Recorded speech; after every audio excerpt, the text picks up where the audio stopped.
او لا خرجتي وجيتي، حيدي حوايجك وشميهم. الريحه اللي شميتيها هي اللي كيشموها فيك الناس.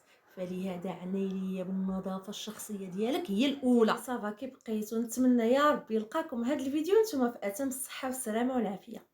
الموضوع اللي غنهضروا عليه اليوم موضوع جد مهم وكيطلبوه مني بزاف ديال الزينات ديالي، لا في اليوتيوب ولا في المواقع الاخرى اللي كنكون فيها او المنصات الاخرى، اللي هي النظافه الشخصيه.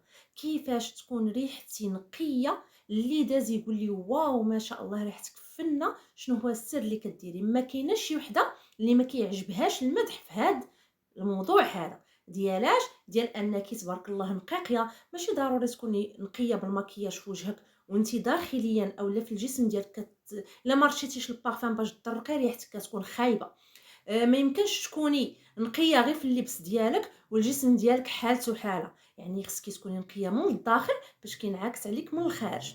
الزينه ديال الخطوات اللي غنتبعهم معكم اليوم جد ساهلين وبتكاليف اللي بسيطه جدا. راه يعني ما كاينش شي تكاليف واو اولا تخسري فلوس كثيره باش ترجعي نقيه او انيقه في الجسم ديالك باش ينعكس لك على الشكل ديالك الخارجي. بيان سور الحاجه كتكون من الداخل باش كتنعكس على برا، سواء لبست هندام اولا رشيت عطر زوين اولا درت ميكاب خفيف، كلشي كيبان تبارك الله زوين بحال اللي واخداه باثمنه خياليه. ولكن حيت نتي من الداخل نقيه كينعكس لك داكشي على المظهر الخارجي ديالك.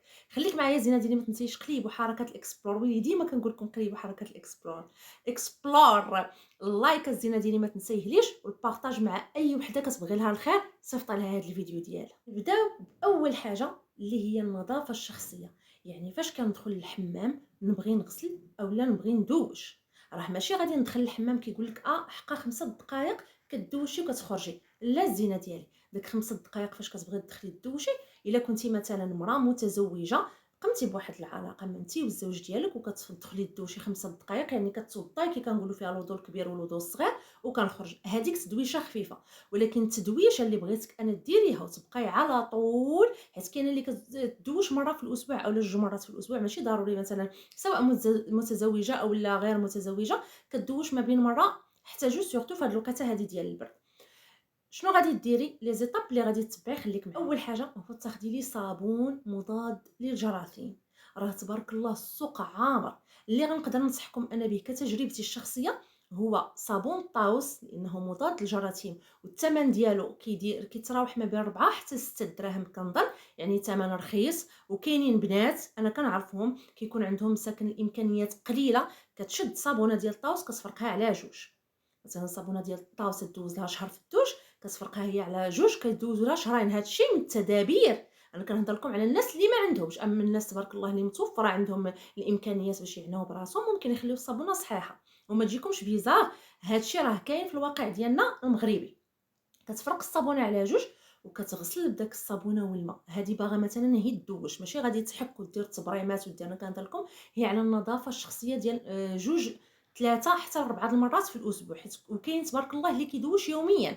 كاينه المراه اللي ما شاء الرحمن يوميا كدوش، اللي يعني عندها الجهد ما نحتاجش نقول لكم لا انا ولا هذا، اللي يوميا كدوش واش كتسالي شغلها باش كتستقبل الزوج ديالها والوليدات ديالها بواحد النظافه وبواحد الريحه زوينه. كتغسلي بداك الصابون اللي كيكون مضاد للجراثيم مزيان المره الاولى، كتكون بيان سور شللتي ذاتك وكتشللي عاوتاني تولي تعاودي المره الثانيه. ومن الاحسن انا كنصحك تاخدي واحد الكيس اللي يكون رطب، هذاك دائما استعمليه للتدويشات الخفاف. كنفزق الكيس كندهن فيه الصابون حتى كيتروى، ماشي هذيك الوريضه ديال اولاش كيسميوها ديال الصابون اولا ديال جل دوش. لا الكيس يكون رطب، راه كاينين الكيوسه كيكونوا رطب كتحكي به. كتحكيه من تحت لي زيسال، كتحكي هنايا ما بين الفخاد، كتحكي من الجزء الورائي بلا ما بلا ما نفسر، كتحكي ما بين الصدر ديالك، كتحكي مزيان كاع المناطق اللي كيعرقوا هنايا في العنق سورتو العنق ومن مور الودنين. الزينه ديالي راه بزاف ديال البنات كينساو هاد المنطقه هادي سورتو اللي دايرين الفولاغ وما كينظفوهاش وما كيغسلوهاش. راه الرائحه اللي كتكون فيها مثلا تلاقيتي شي سيده سلمتي عليها بالوجه كتشم فيك الريحه انت ما كتشميهاش ولكن هي كتشمها فيك، تما كتباني واش انت نقيه ولا ما نقياش. هادو نصائح كنقولهم لك. من بعد ما غسلتي بالصابون ديالك، انا لي جيل دوش ايفيتيوهم عليكم لان كتبقى الريحه في الدوش وما كتبقاش فيك نهائيا. نصيحه كاخص وكينشفوا لك حتى الجسم ديالك. يعني استعملي الصابون. الشامبوان اي شامبوان كيناسب الفروه ديال الراس ديالك استعمليه، ما يكونش فيه السلفات والبارابين والسيليكون، لان هادو كيسببوا لنا تساقط ديال الشعر، كيسببوا لنا فطريات في الراس، يعني دائما كتجيك الحكه والقشره في الراس ديالك. فلهذا فاش نبغي نختار الشامبوان نختارو بعنايه. وهذا الميساج هذا كنقولوا لكاع الاخوات، سواء كنتو متزوجات او بنيتات مازالين في سن المراهقه، يعني عاد كابرين وبديتو كتشريو هذا الشيء ديالكم، بديتو تمشيو عند البارفيمري اولا لي غران سيرفاس وكتختاروا شنو غنختار شنو غنختار. هاد النصائح كنعطيه لكم بحال اختكم بحال ماماكم. ما علينا. سالينا في هذه المنطقه ديال الشعر والمنطقه ديال الجسم، غندوزو للسنان. السنينات ديالي غنشوف واش فيهم تصبغات، واش فيهم صفوريه، واش فيهم ريحه ديال الفم، ريحه ديال اللثه. راه ساهله، عند كل لثه كتسيل بالدم اولا رائحه كريهه غنشوف واش عندي من الجوف طالعه من الفم المعده، اولا عندي بسبب الاهمال ديال الحكه السنان ديالي اولا النظافه ديال الفم ديالي. غناخذ واحد شويه، واحد نصف لتر ديال الماء، غندير فيه واحد شويه ديال اتاي اللي هو الشاي الاخضر، واحد الحبه ديال الثومه، ملعقه ديال الزعتر، وواحد الخمسه ديال الحبات ديال القرنفل، وورق النعناع. غنخليهم يطبخوا واحد المده ديال 5 دقائق، غنغطي عليهم حتى يدفاو، نصفيهم ونبدا نحك السنينات ديالي ونشلل نشلل نشلل بداك الباندبوش كل ليله. راه ما شاء الرحمن حتى كتجمع الريحه، واو ما شاء الله، فمك ما كتولي تجيك الريحه الخايبه. بيان سور الا كان ما عندكش مشكل مرضي، زيد عليها البياض ديال الاسنان. وراني حاطه لكم وصفات لا في مواقع التواصل الاخرى، لا في الفيديوهات القصيره اللي كاينين هنايا عندي في اليوتيوب، ولا فيديو واحد هكا بالعرض يعني طويل في الفيديوهات القدام ديال طريقه ديال تبييض الاسنان، وصفات سهله جدا الا بغيتي تعناي براسك الزينه ديالي. سالينا من المرحله ديال الفم، غندوزو من المرحله ديال الوجه. ودائما ننصحكم الزينات ديالي نحك سناني عاد ندوز لوجهي، ماشي ندير العكس، نحك سناني عاد ندوز لوجهي، لان الدونتيفريس اللي كيبقى لنا هنا كيسبب لنا الكحوله في هذه المنطقه هذه. انا غننصحكم كاع بلي جيل نيطوايون اللي كيناسبوا البشره ديالكم. دابا غادي ندوزو للنظافه الحميميه او النظافه الشخصيه، يعني انتيم. انا غننصحك كاخت وكخبيره في هذا الميدان هذا، لي جيل انتيم ايفيتيهم عليكم. شي واخا يكونوا ديرماتولوجيك ايفيتيهم عليكم. ديروا لي الصابونات الحجره، والله هي الزينات ديالي واستعملتوا الصابونه ديال الحجره اللي تترحموا لي عليها الوالدين. بزاف د البنات دابا كيتبعوا الطوندونس، حقا انا باغا حتى انا يكون عندي جيل انتيم في الدار، حتى انا هادي، حتى انا الزينه ديالي. انا غنصحك بحال اختك بحال ماماك، استعملي لي الصابونات الحجره اللي كانوا كيستعملوا الجداوات ديالنا، عمرهم ما شكاو من الالتهابات، عمرهم ما شكاو من المشاكل الحميميه اولا المشاكل يعني في المنطقه الحساسه. المنطقه الحساسه ديالي نغسلها بالصابونه ديال الحجره، نشف مزيان، سالينا الزينه ديالي. وماشي يوميا، ممكن تستعملي نهار فيه غير الماء ونهار فيه الصابون باش كتنيطوي داك المنطقه مزيان. ديما تطراف، ديما الزينه ديالي 2 حتى 3 المرات نبدل السليب ديالي، والسليب ديالي يكون د القطن 100%. باش علاش؟ باش كيشرب ليا العرق، باش ما كتكونش الرائحه الكريهه، باش داك المنطقه هذه ديما كتبقى ليا نقيه، وديما كتبقى ليا في لونها، وديما كتبقى ليا بروبر ما شاء الرحمن. سالينا الدوش ديالنا، سالينا كلشي. فاش غادي نخرجوا شنو غنديروا؟ الصحراويه باش تبقى فينا الريحه زوينه، ريحه النقا. انت اصلا بهاد لي زيتاب هادو خارجه من الحمام كتشقشقي بالريحه النقا، الجسم ديالك فاش غيتنفس ريحه النقا. اجي نعطيكم الخطوات اللي من بعد الدوش. اهم حاجه هو الترطيب من بعد الدوش، ترطيب الجسم، والجسم ديالك يكون مازال مبلول، يعني ما ناشفش 100%. والنصيحه اللي ننصحكم بها باش كيدوم لكم الترطيب سورتو في هذه الفتره هذه الشتويه مده طويله، هما الزيوت. راه عرفتي تبارك الله عندي منهم بالعرام، الزيوت عندي منهم بالعرام. كتخلطي اي نوعيه زيت كتعجبك، مثلا نعطيك زيت اللوز، زيت الحامض للتبييض والترطيب، زيت الورد، وزيت النعناع، اولا زيت الافوكادو. هادو كلهم كيصلحوا، اولا زيت بذور المشمش. هادو كلهم كيساعدوا على الترطيب وفي نفس الوقت اونتي طاج. ثاني حاجه هو ماء الورد المقطر، ضروري يكون عندك في الدار. فاش نسالي نرش الوجه ديالي بالماء ديال الورد، اونتي غيد، اونتي طاج طبيعي وترطيب طبيعي ونضاره. ما نقولكمش الزينه ديالي. هنايا انا كنصحكم بهاد فيني والدواء الاحمر اولا العكار الفاسي. كتاخدي نص ديال العلبه، يعني علبه كتفرقيها على 2، النصف ديالها كترشي فيها يا اما رشه وحده فقط ديال الدواء الاحمر باش ما يجيكش حمر بزاف اولا كديري راز المعلقه ديال العكار الفاسي وتخلطي مزيان. هذا بالنسبه لترطيب القدمين والتوريد في نفس الوقت. وبالنسبه للنصف الاخر كنخليه في البواطه الاخرى. انا تبارك الله هذا عندي حتى هو منه بالعرام، كنشري منه بزاف لان ترطيبه عالي، غني بماده الجليسيرين في الترطيب. كي قلت لكم الجزء الثاني كنخليه ليدي، يعني ها انا عندي عصفورين بحجر واحد، جوج ديال البرودويات في برودوي واحد. ها انا استعملت مورد ديال القدمين والترطيب في نفس الوقت، عاوتاني استعملت مرطب ديال اليدين. الخطوه الاخرى عاوتاني، لان ما نقدرش نقول لكم اخيرا كل وحده والروتين ديالها، حيت انا ها نتوما عندي تبارك الله باني عامره بهذا الشيء ديال لي روتين اللي كنستعملهم انا. عندي الكحول البلدي. من الافضل كنصحكم تاخذوا الكحول البلدي، ديروهم مور الحمام، ما ديروش الاقلام. ايفيتيهم عليكم هذوك مثلا فاش تكونوا ديروا ميكاب خفيف تكونوا خارجين. هذا الكحول البلدي او الاسمد كيساعد العين ما شاء الله، كتخرج كاع داك الوسخ اللي كيكون فيها وكيصفي العين، وفي نفس الوقت تبارك الله النظر والشفران اللهم بارك كيكبروا. هذه بالنسبه ليا. عندي في وسط الاسبوع شنو نقدر نستعمل؟ جل الالوفيرا احسن وافضل ماسك ومرطب في فتره فصل الشتاء.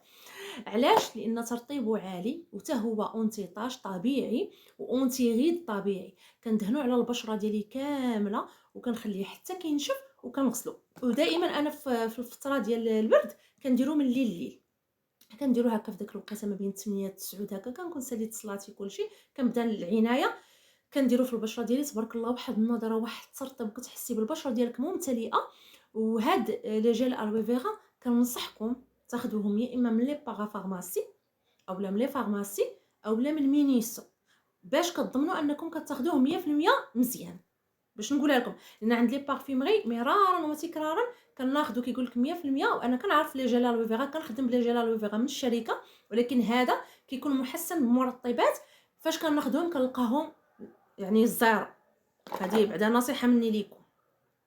ندوزو للمرحله ديال الفيتامينات. ضروري اختي يكونوا عندك فيتامينات في حياتك.